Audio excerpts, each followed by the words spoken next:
Thank you, Mr. Chairman. Let me start by saying that I appreciate what the men and women who work for you do every day. They wake up every morning and try to figure out how to keep our country safe. And I think every member of this panel appreciates that and commends them. I do think our policies are making it hard for them.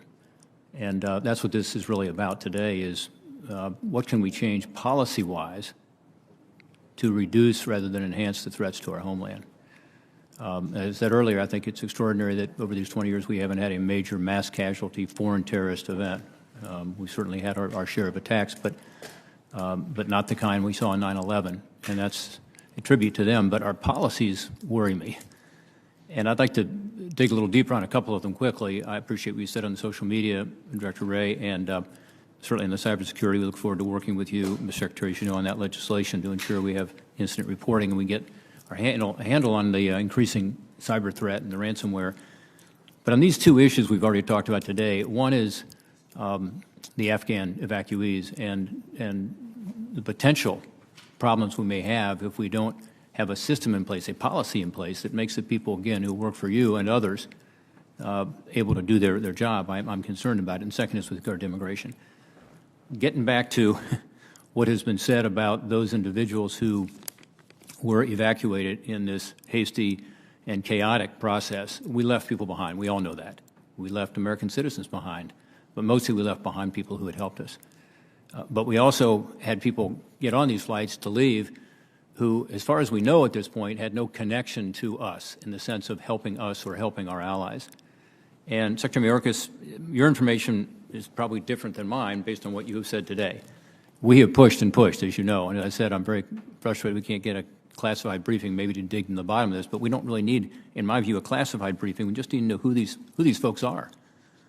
And by the way, it may surprise some of our constituents to find out that when these folks come over, and again, about 60,000 are here, about 120,000 total, 60,000 are still overseas, they're permitted to walk. In other words, when they land at Dulles or land in Philadelphia, they're allowed to leave and go into the community. Is that accurate, Ms. Secretary? Just a yes or no, please. No, that is not entirely accurate, Senator. There are conditions of parole for those who are paroled into the United States that are mandatory. So, for example, but if when they land, if they choose not to go to the military base and to walk, they're able to do that. They must receive, for example, certain immunizations in order to enter the interior of the United States. Well, I mean, okay, so they have to get. There are mandatory, but they have to get a shot. That's fine, but they're permitted to come into our country, and you know, my staff has been out there to see the arrivals. I have a friend who went to meet his interpreter, who he served in Afghanistan, and you know, they said you can take him with you, but if you do, he could lose his benefits. I understand that, but my point is, we don't have a system in place to keep people who want to walk. Now, the other question is, who are these people? And as I said, 75% of them are not green card holders, they're not citizens, they're not SIV holders, they're not even applicants for SIV. You indicated otherwise, so we just need to get to the bottom of it, because you want to know, I assume, just as we want to know, you know, how we can ensure who these people are. And this notion that they've been vetted as we would normally vet, I mean, how can we vet people?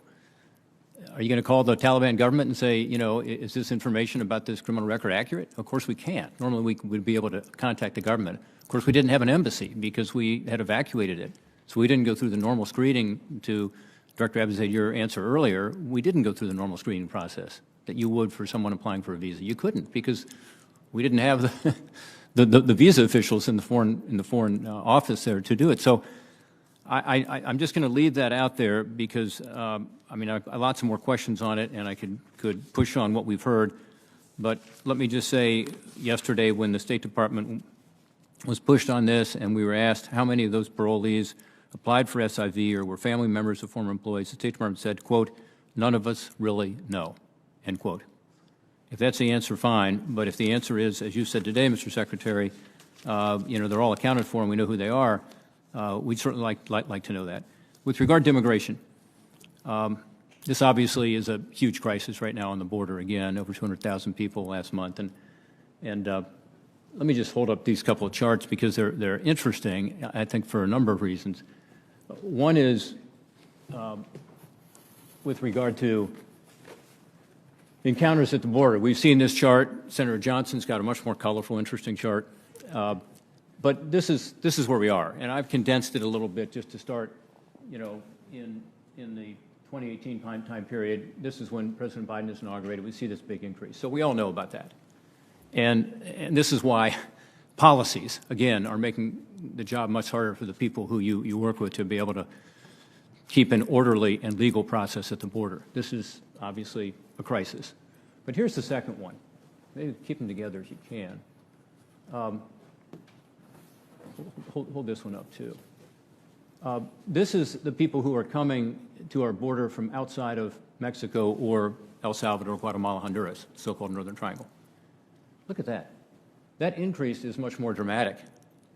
And these are people who come from Latin America, but they also come from Romania. I mean, they're coming from all over the world. We obviously seen them coming from Haiti. And the photos of what's going on there, I mean, look at this chart. I mean, it's obviously a humanitarian crisis. It's really discouraging to see. But what we're told is very different than what we've heard today. We're told by ICE, Customs, Immigration, Customs Enforcement, that only 353 Haitians have been flown back to Haiti out of the 13 to 15,000 that you said were there. And yet you're telling us today, you know, we're taking care of it, the number is well below 10,000. That must mean that they were either removed to Mexico or released. I don't think they were removed to Mexico because part of the problem with Title 42 is Mexico is not taking people unless they're Spanish-speaking from Latin America. So we just, again, we need to have our information clear. And in terms of why they came, I think this idea of a pull factor is very real. You know how I feel about the asylum system. I think it's a pull factor. And as I told you, I visited some of these countries in Latin America and Central America recently, and the presidents of these countries say, we don't like what you guys are doing because you're pulling our good people away, you're pulling our young people away. We want them to stay here, actually. But they're coming to the border not because of disinformation necessarily, as Senator Padilla talked about, and I appreciated his question, but a lot of it's accurate information because the smuggler can say, the human smuggler can say to his family, give me 10,000 bucks, I'll take your kid, I guarantee they can get in. Just say you are seeking asylum. And with regard to the Haitians, this is what you hear. The mayor of Del Rio, I believe, said this, and others have said it, that Section 8, which is not Section 42, was being applied to Haitians, and the word got out. And the smugglers heard about it. And they said, Haitians are getting in under Section 8. In other words, they're permitted to come into the country. And boom, then they came, of course. On Section 42, the Rodney Scott letter, which we got by snail mail, so I didn't get it until over the weekend, and we've circulated to all the offices now, but and it's part of the record today.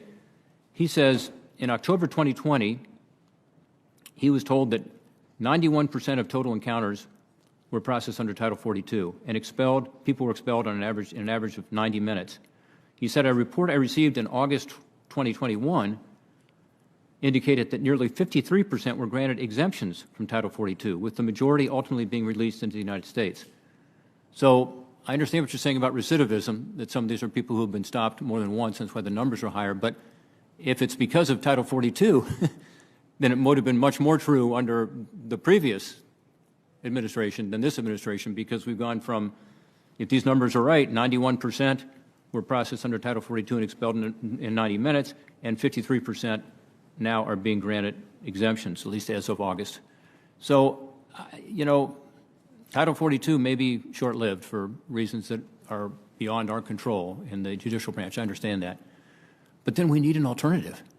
We've got to figure out a way to discourage people from coming to our country by letting them know the border is not open. You can't just come and say that you claim asylum and be able to come in the United States indefinitely. You have to be able to prove that.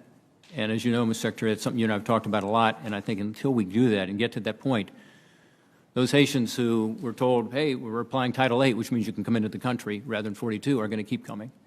And others will keep coming. And it's not in anybody's interest. And by the way, this notion that this can all be solved by investing in Latin America, particularly in the Northern Triangle countries, that's our response, and the administration typically is we're going to invest in the Northern Triangle countries. I'm not against that. We've done a lot of it, $3.6 billion over the last 5 years, so another $4 billion we'll see That's not the ultimate answer, I don't think. But these are all people who came in from outside of Mexico and outside of the Northern Triangle. So are we also going to have a program to stop the push factor in these other countries, including some countries outside of Latin America? Anyway, my time has expired. I apologize for going over time, but as you know, Mr. Secretary, I have a passion about this. I want to get it right. So we have an orderly, lawful process, so the most generous country in the world in terms of immigration can continue to be so, and our citizens can support it, but based on a system that actually works for Latin America, for us, and for the rest of the world. Thank you, Mr. Chairman.